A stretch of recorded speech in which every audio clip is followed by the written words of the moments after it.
everyone, welcome to Stan the Wine Man TV. I am your host, Stan Rattan, and this is a blue-collar wine show where I help you spend your wine dollars wisely. As promised, I'm going to be focusing on Washington State wines during Washington Wine Month, which is March right now, and I hope to do a bunch of them, just, because it's exciting, and I like discovering new things as well as you do, and new things that maybe our good QPR, quality to price ratio. I'm super stoked.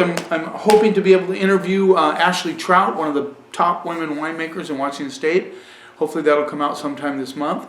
She's coming up for a visit to the islands, and I hope we'll be able to pull that off.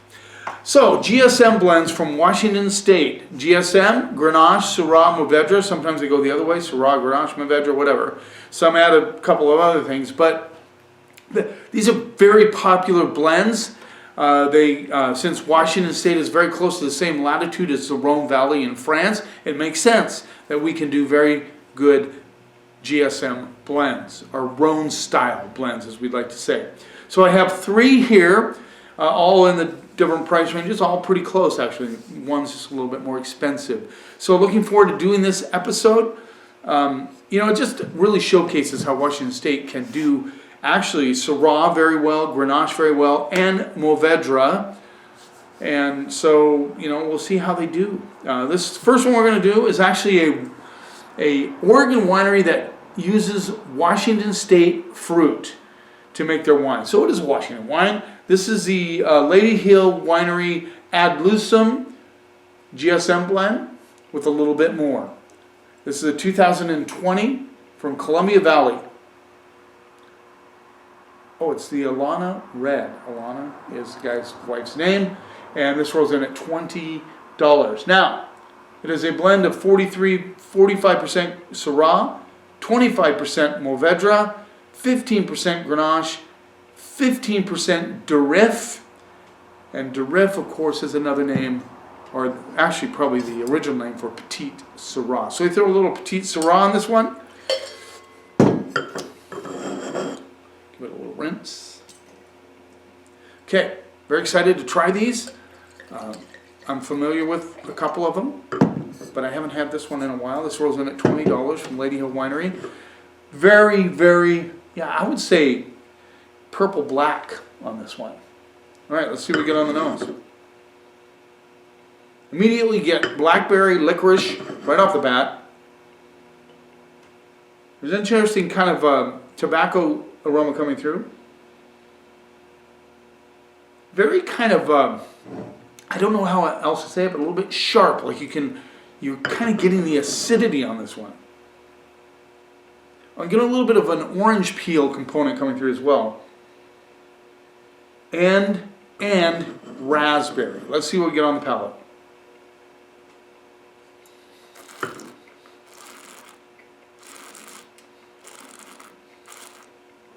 The acidity is pretty strong on this one. The blackberry, raspberry, licorice notes come through. Very, very much a food wine. Just saying. Hey, by the way, I don't know if you noticed, but these are all screw caps. I can remember the day when there was a big debate about whether you should go to screw cap or not. Do you remember those times? It wasn't all that long ago. A lot of people don't like to give up on the cork. They think it's sort of a romantic thing. They like popping the cork. I get it. Let's get back to this wine.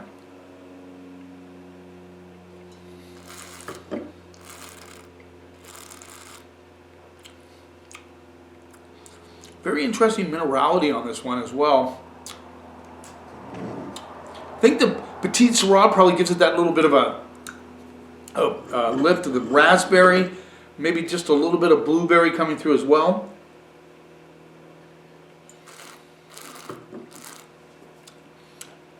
I think it's a well-made wine. Tobacco notes on the finish, big time.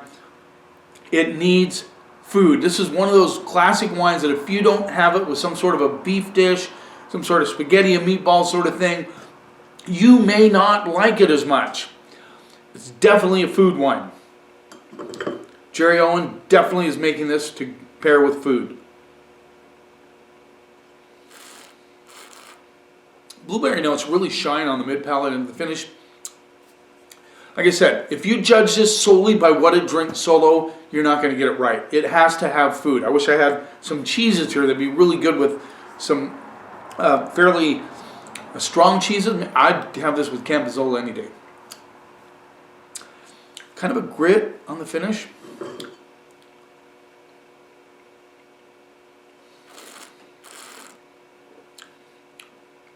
Those raspberry tobacco notes really shine with the blueberry on the finish.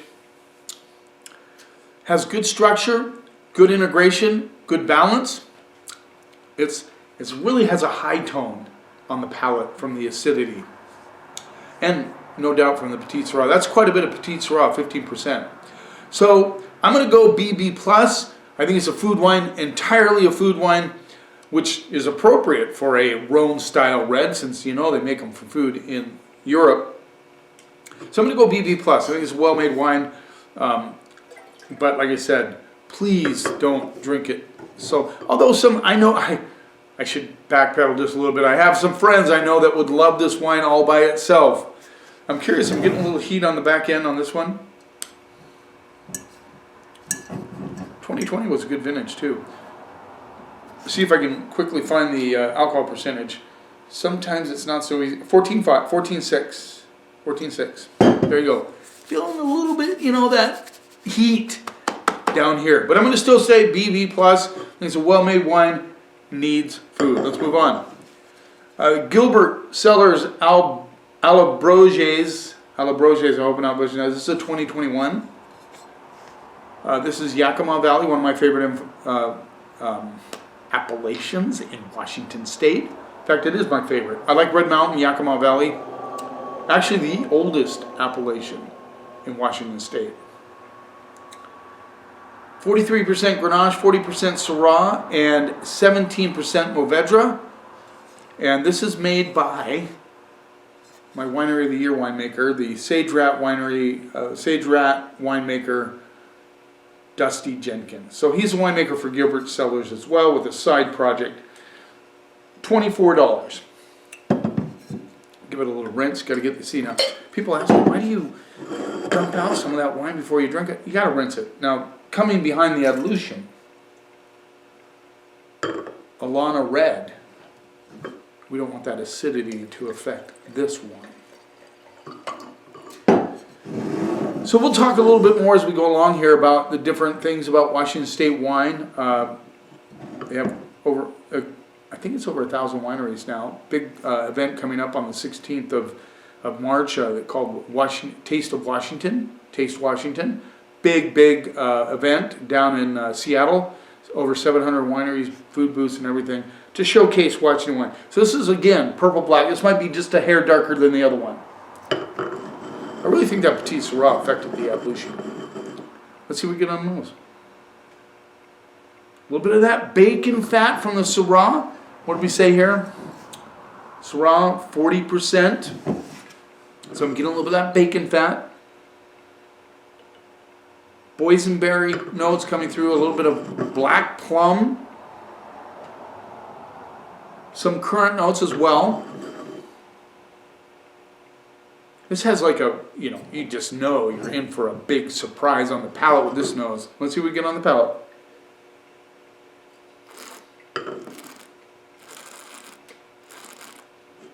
Big contrast from the other one. This is smooth, rich wine.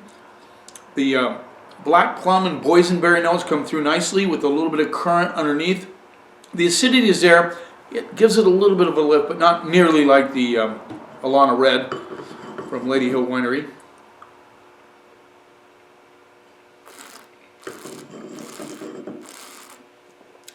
I'm getting a little licorice, slight licorice notes underneath.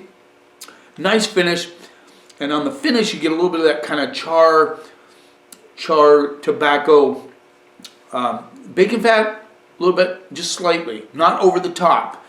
I like bacon fat in Syrahs and in GSM blends, as long as it doesn't get too much. Sometimes it gets so much, it's like, but this is nicely balanced, well-made wine.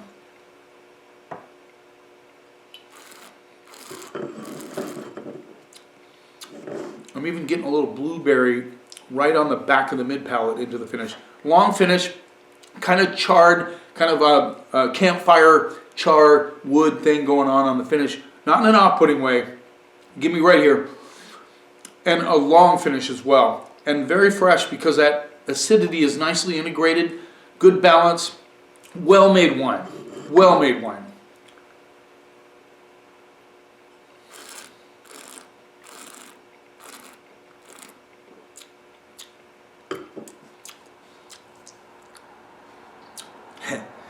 Yeah. This could be a solo wine. I mean, you could just sit and enjoy it by itself. It'd certainly go well with prime rib, with grilled meats. I think it would go well with something like wild game, like maybe rabbit. Could go with, yeah, quite a few things. Except for fish. I would not. It would bury the fish. Just saying. Set the bar with this BB plus. I am going to go A- on this wine. Fabulous wine.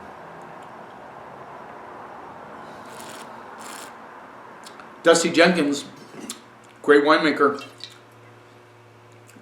We did the Sage Rat White on the last white blend. I was so happy it came out all right. I looked at the blend and I go, oh no, I hope it's good. Because, you know, I'm always honest in this program.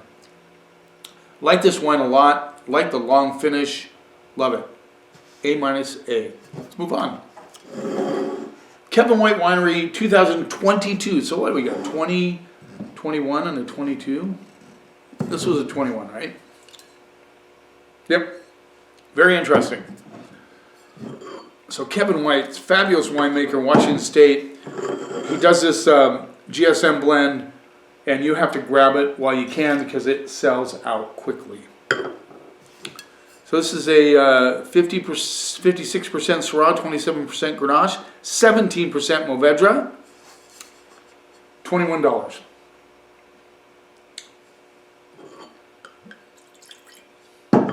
Nice start so far to Washington GSM Blends.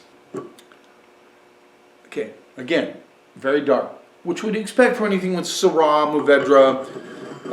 Grenache not so dark necessarily, but the Syrah really gives it the color. This is, again, really, really purple black on this one.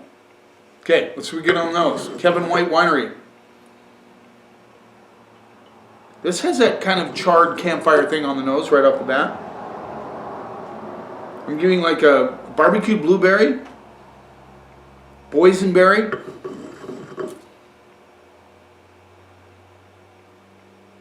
and some currant notes coming through as well. Let's see what we get on the palate.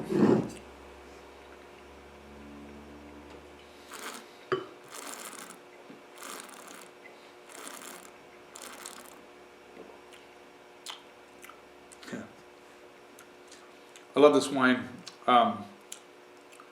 Again, good balance. The acidity keeps it fresh. This does not have the bacon fat on it that this one did, which I like sometimes, and this is very balanced in that category. But this has some really nice blueberry, boysenberry, currant notes.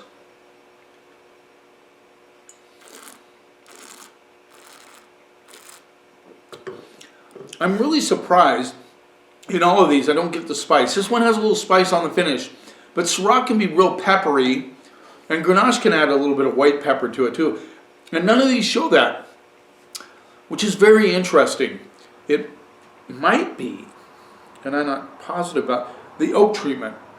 These may not have a lot of new oak on them. And you're talking about the price point of $24, $21, $20. You know, the oak treatment is going to be less just because the price is less expensive. And I do like the fact that these winemakers don't want to intrude on the wine with a lot of oak. Oak has its place. It's certainly like a cook who uses certain spices in their dish to enhance the enjoyment of the food. Winemakers use oak to enhance the enjoyment of the wine for the people that are drinking it.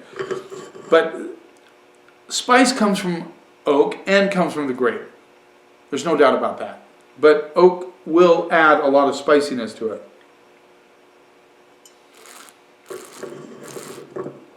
Nice integration, smooth but structured tannins. They get a little bit of a grip on the finish. This is a tough one between these two. I mean, like I said, this is a food wine, but these two are just very opulent and fresh and balanced, and the finish just goes on and on with these.